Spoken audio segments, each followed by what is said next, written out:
Oh dear, Dortmund, shall we say? They go from 1-0 up to 3-2 down to Hertha, Stevie. Seems to be dropping off for them, doesn't it?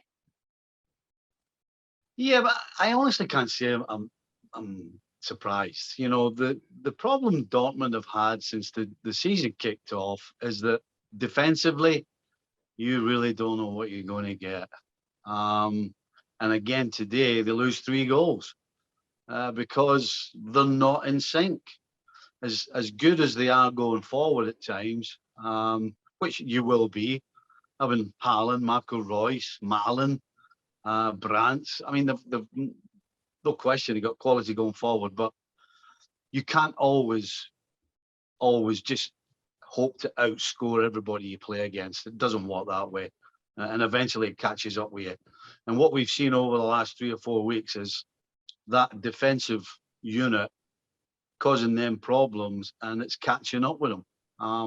They can't complain. They're now 9 points behind Bayern Munich, and in all honesty, they could probably go and drop the trophy off at Bayern right now, because there's no way that Dortmund get this back. The 9 points, as I said, they've lost 5 games in 17. Bayern's lost 2. Are Bayern really going to lose 4 games in the second half of the season? And are Dortmund really going to go undefeated? The answer to that is pretty easy. That is no. And that's why it's over. So you say they're out of the title race, they're out of the Champions League. Do you think that they might look at it and go, maybe we should have taken one of those massive offers for Haaland and use that money to, plug the gaps where we do need players and get that defence sorted out?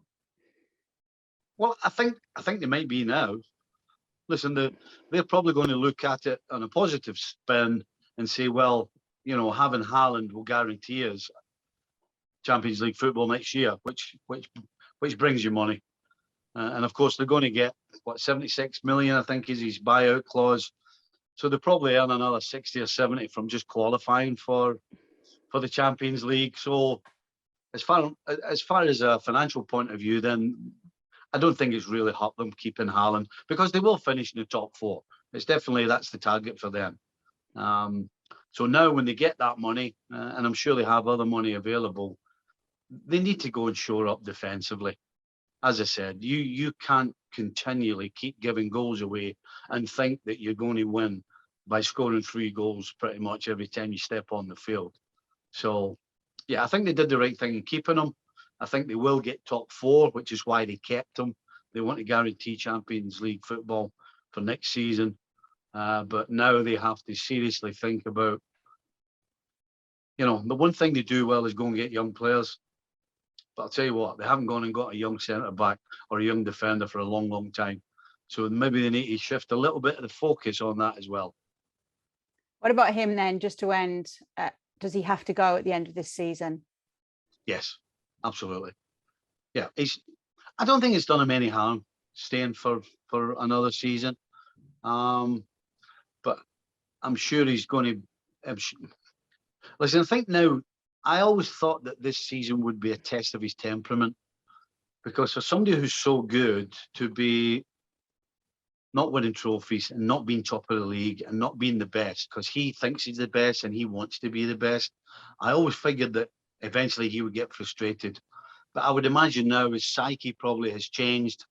He probably knows 100% he's leaving. He might not know exactly where he's going, but I think that'll take the edge off the letdowns that Dortmund that he will get and has gotten already this season, and he'll just concentrate on playing and scoring as many goals as he can.